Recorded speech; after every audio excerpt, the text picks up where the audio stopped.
नमस्कार मित्रांनो, राज्य सरकारी कर्मचारी आणि सेवानिवृत्त होणाऱ्या कर्मचाऱ्यांसाठी आजची बातमी ही खूपच महत्वाची आहे.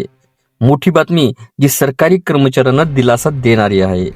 30 जून किंवा 31 डिसेंबर रोजी सेवानिवृत्त होणाऱ्या राज्य सरकारी कर्मचाऱ्यांसाठी शासनाने एक मोठा निर्णय घेतलेला आहे. वित्त विभागाचा नवीन शासन निर्णय हा जाहीर सुद्धा करण्यात आलेला आहे. सदरी शासन निर्णय हा दिनांक 19 डिसेंबर 2025 रोजी निर्गमित केलेला आहे. नेमकं काय आहे निर्णय ते आपण थोडक्यात समजून घेण्याचा प्रयत्न करूयात. 30 जून रोजी सेवानिवृत्त होणाऱ्या कर्मचाऱ्यांना 1 जुलैची काल्पनिक वेतनवाढ ही लागू करण्यात आली आहे. तसंच 31 डिसेंबर रोजी सेवानिवृत्त होणाऱ्या कर्मचाऱ्यांना 1 जानेवारीची काल्पनिक वेतनवाढ ही लागू करण्यात आलेली आहे. हा निर्णय उच्च न्यायालयाच्या आदेशानुसार आणि 7व्या वेतन आयोगाच्या नियमानुसार घेण्यात आला आहे. याचा फायदा आता ऍक्च्युअल मध्ये कोणाला होणार ते आपण बघूयात.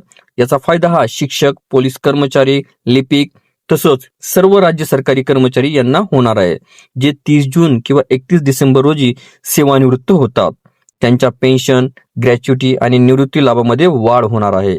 महत्वाची सूचना म्हणजे ही वेतनवाढ काल्पनिक आहे. याची थेट थकबाकी मिळणार नाही, परंतु पेन्शन निश्चितीसाठी याचा अत्यंत फायदेशीर ठरणार आहे.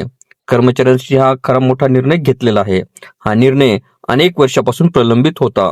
सेवानिवृत्त कर्मचाऱ्यांवरील अन्याय हा दूर करणारा निर्णय आहे.